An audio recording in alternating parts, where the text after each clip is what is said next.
Una avaria ha deixat sense internet diversos municipis ebrencs. Es tracta d'una incidència que afecta diferents companyies de comunicació i proveïdors i més de 8.000 usuaris dels municipis de Deltebre, Riumar, Camarles, l'Ampolla, Sant Jaume, els Montells, Amposta i la Ràpita, entre d'altres. El tall es va produir ahir la tarda en unes obres entre el tram de l'Ametlla de Mar i Tarragona. Una màquina perforadora va topar directament amb un dels cables troncals que transporta les connexions cap al sud i va quedar totalment destrossat. Totes les connexions d'internet s'han vist afectades amb talls no només a la fibra òptica, sinó també a l'internet per ràdio i a línies telefòniques amb tecnologia IP.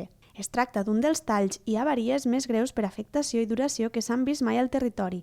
Les reparacions han estat una tasca complicada per als tècnics, ja que la DGT, com a intermediària, no va autoritzar fer intervencions nocturnes per treballar en l'avaria.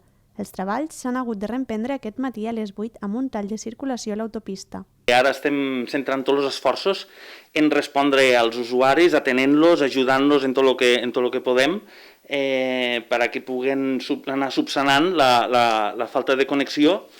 I, però pel que sabem, a veure, totes les nostres línies estan tallades. Són les poblacions de l'Aldea, l'Ampolla, del Tebre.